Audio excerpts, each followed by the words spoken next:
C'est en plein cœur de la cité meusienne de Verdun que nous posons notre caméra cette semaine, dans une table très prisée des Verdunois, chez Mamie. Derrière cette maison se cache le chef Stéphane Bellan. C'est sur les nappes à carreaux en Vichy rouge et blanc que l'on peut déguster des plats authentiques et traditionnels, à l'image de son chef. Il aime la cuisine lorraine et sait la sublimer à la perfection. Quotidiennement, il travaille les produits du terroir en y ajoutant sa petite touche personnelle. Pour à feu doux, il va travailler de la citrouille et de la Saint-Jacques en entrée. Pour le plat, il est parti sur du merlan et en dessert, nous allons réaliser un financier framboise pistache.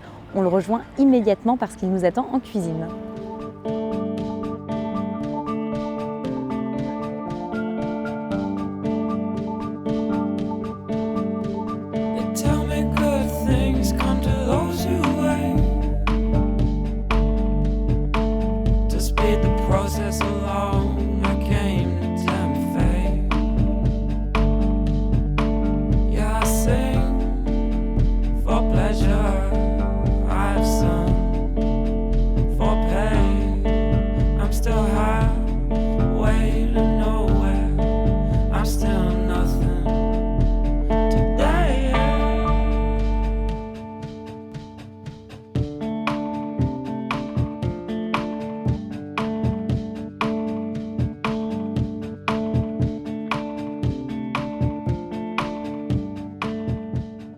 Donc là, dans ton velouté, on aura quoi exactement, Stéphane? Donc pommes de terre. Oui, tous des légumes du jardin déjà.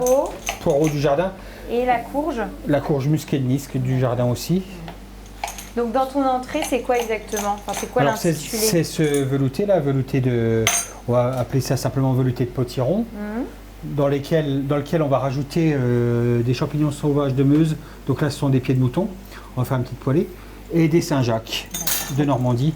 La pêche est ouverte depuis aujourd'hui, donc on en profite. Là, on est vraiment sur une cuisine du moment. Du moment, de saison, et qui mélange la culture de deux départements, pour ne pas dire de deux régions. Donc à l'arrivée, on aura un velouté de potiron du jardin, au pied de mouton de Meuse et au Saint-Jacques de Normandie. De Dieppe en l'occurrence, parce qu'aujourd'hui c'est Dieppe, pour l'ouverture de la pêche. Donc là, on a fait suer les poireaux. Là, on voit que ça sue gentiment, voilà. Aucun problème. On va faire un petit assaisonnement pour commencer, de base, très léger. Mais là, dans le fait de les faire revenir, tu veux une coloration? Non, pas du tout. Pas du tout, surtout pas même. On fait suer le poireau, c'est le poireau surtout qu'on veut faire suer pour qu'il donne du goût.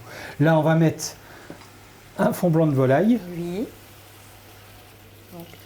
Du fond blanc. Et puis là, de l'eau. D'accord. Tu rajoutes de l'eau, tu vas mouiller à quasi hauteur. Et là, on va laisser... On va laisser cuire une bonne vingtaine de minutes. On va pousser ça. Voilà. Tu mets déjà ta poêle à chauffer. Je mets déjà la poêle à chauffer. On va baisser le gaz parce que bon, il n'y a pas... faut pas non plus... Voilà, là c'est prêt. C'est déjà même en train de bouillir. Ça va très vite. Dans la fonte, c'est exceptionnel. Donc maintenant, je te montre pour les pieds de mouton. D'accord. Le pied de mouton, moi je suis contre de laver les champignons parce que c'est déjà principalement que de l'eau. Donc en rajouter, j'aime pas. Bon là. Oui, tu préfères garder le goût du champignon et pas le gorger d'eau. On enlève ce qui est sale, bien évidemment.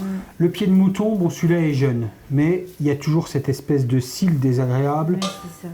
Donc on va le gratter. Tes petits champignons, ils vont venir où exactement? Sur le dessus du velouté. On est vraiment sur un mélange aussi terre-mer. Terre-mer. Et légumes du moment. Et légumes du moment. Le velouté, c'est universel, c'est pas bien, mais on est sur des légumes d'ici que tout le monde connaît, qu'on exploite tout l'hiver, et là on le valorise par un produit noble de l'extérieur. D'ailleurs, la Saint-Jacques, tu la travailles que en saison? Je la travaille qu'en saison, oui. Et je la travaille que de Dieppe. Pourquoi Dieppe?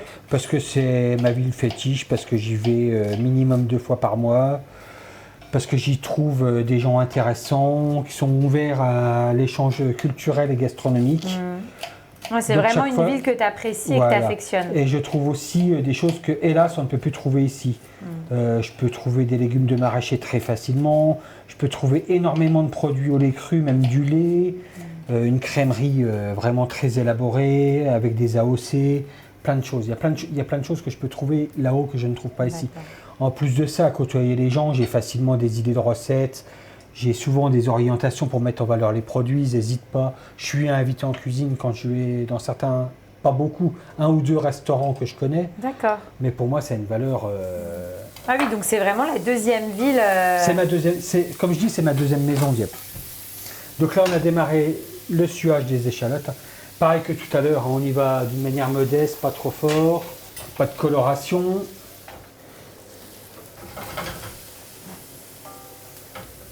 Bon, c'est un champignon qui est relativement sec. Hein. Oui, c'est vrai que déjà quand tu le travailles comme ça, tu c'est t'en dur, aperçois.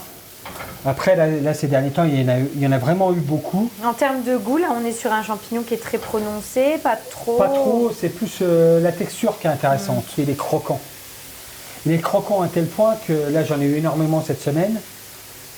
Et on peut même le blanchir dans de l'eau très salée, bien l'égoutter.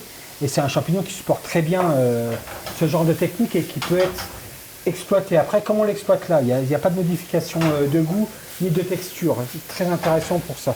Après, on peut le mettre dans les rôtis parce que il peut cuire, il ne réduit pas, le goût persiste, il ne se détériore pas. Il est capable de subir la cuisson un long moment. Donc là, les champignons, c'est bon. Ensuite, on s'occupe de... C'est quasiment terminé. C'est presque bon.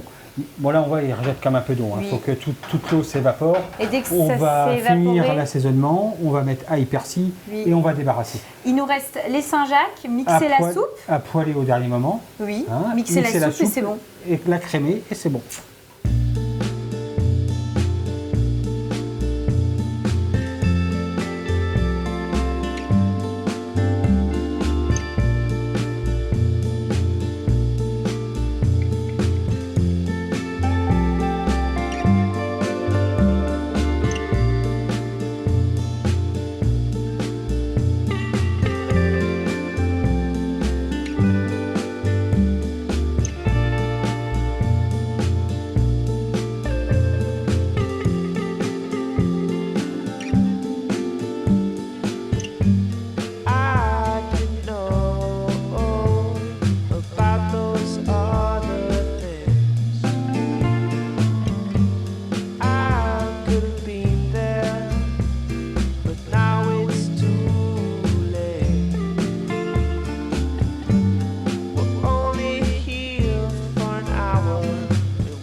Donc là, on a fait comme ça, hein, c'est vraiment une vraie entrée.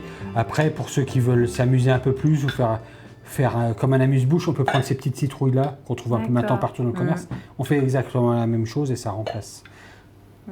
Tu as fariné ta Saint-Jacques, pourquoi? Ça, c'est vraiment un choix 100% personnel. Il y en a qui sont contre. Moi, je trouve que ça me garantit un super côté croustillant et doré sur la Saint-Jacques que j'aime particulièrement. Et je trouve que ça la met bien en valeur.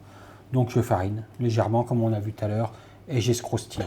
Après, pour ceux qui n'ont pas de champignons, qui se posent des questions sur l'accompagnement, on supprime les champignons, mais des marrons. Mais là, avec les champignons, c'est parfait. Voilà. C'est une ça recette marche très très bien. Voilà. C'est gourmand, mais c'est en même temps très raffiné avec la Saint-Jacques et puis avec les petits champignons. Voilà. Et puis c'est un plat de saison, un mariage de région. Bon, là, on est plutôt sur un plat quand même. Voilà, on est sur un plat. C'est pour ça que j'ai suggéré la petite citrouille. Bon, c'est pas grave, tu nous fais quand même un plat. Je le fais. T'es parti sur quoi? Pareil, on reste en Normandie. D'accord. Mais là 100%, avec un fromage de Normandie, un poisson et des pommes.